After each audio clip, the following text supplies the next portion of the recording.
हमारे खुदावंद यीशु की अंजील मुक़द्दस यूहन्ना के मुताबिक उसका छठा बाब 22 से 29 आयत तक। दूसरे दिन उस हजूम को जो झील के पार रह गया था, ये मालूम हुआ कि उस एक छोटी कश्ती के सिवा वहाँ कोई और न थी और कि यीशु अपने शागिर्दों के साथ कश्ती पर सवार न हुआ था, बल्कि उसके शागिर्द अकेले चले गए थे। लेकिन इतने में और छोटी कश्तियाँ तबारिया से उस जगह के नज़दीक आईं जहाँ उन्होंने खुदावंद के शुक्र करने के बाद वो रोटी खाई थी। बस जब उस हजूम ने देखा कि वहाँ ना यीशु और ना उसके शागिर्द हैं, तो उन छोटी कश्तियों पर सवार होकर यीशु की तलाश में कफरनहूम को आए और उन्होंने उसे झील के पार पाकर उससे कहा, रब्बी, तू यहाँ कब आया?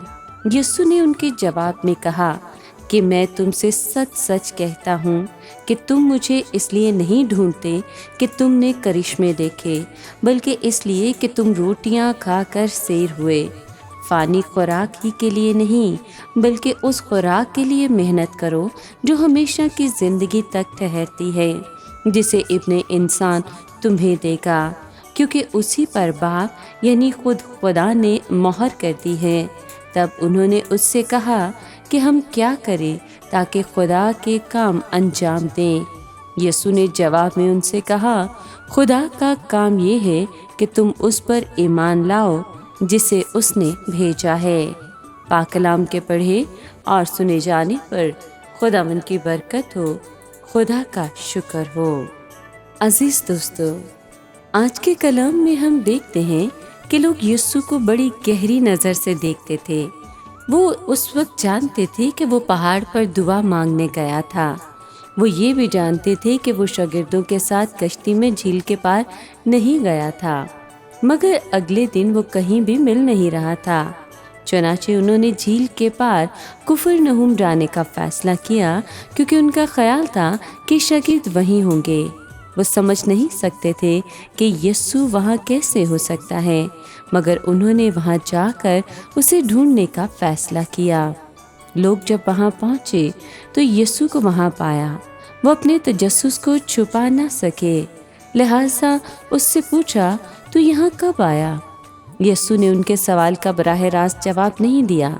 उसने जान लिया था कि ये लोग मुझे इसलिए नहीं ढूंढते कि वो जान गए हैं कि मैं कौन हूँ, बल्कि इसलिए कि मैंने उनको खाना खिलाया। उन्होंने एक दिन पहले उसे ज़बरदस्त मौजज़ा करते देखा था। इस मौजज़े से उन्हें ज़रूर कायल हो जाना चाहिए था कि वो खालिक और मसीह माऊद है, लेकिन उनकी दिलचस्पी सिर्फ खाने में थी। वो मौजज़े की रोटियां खाकर सैर हुए थे। अब यीशु ने उन्हें नसीहत की कि फ़ानी खुराक के लिए मेहनत न करो। खुदावंद का ये मतलब नहीं था कि रोज़मर्रा की ज़रूरियात के लिए काम धंधा ना करें, बल्कि मतलब ये था कि इसी को ज़िंदगी का बड़ा मकसद नहीं बना लेना चाहिए। ज़िंदगी में सबसे अहम बात ये नहीं कि इंसान अपनी जिस्मानी भूख को मिटाता रहे। उसका वजूद सिर्फ बदन पर मुश्तमिल नहीं, बल्कि उसमें रूह और जान भी है। हमें उस खुराक के लिए मेहनत करनी चाहिए जो हमेशा की ज़िंदगी तक ठहरती है। इंसान को जिंदगी इस तरह नहीं गुजारनी चाहिए जैसे बदन ही सब कुछ है। उसे अपनी सारी ताकत और सलाहियत बदन को खिलाने पिलाने के लिए मखसूस नहीं करनी चाहिए, क्योंकि चंद बरसों बाद बदन को तो कीड़े खा जाएंगे, मगर इस बात का ख्याल करना चाहिए कि मेरी रूह को हर रोज़ खुदा के कलाम की खुराक मिलती रहे। आदमी सिर्फ रोटी ही से जीता न रहेगा, बल्कि हर उस बात से जो खुदा के मुंह से निकलती है। हमें खुदा के कलाम से ज़्यादा वाकफियत हासिल करने के लिए अंत तक मेहनत करनी चाहिए।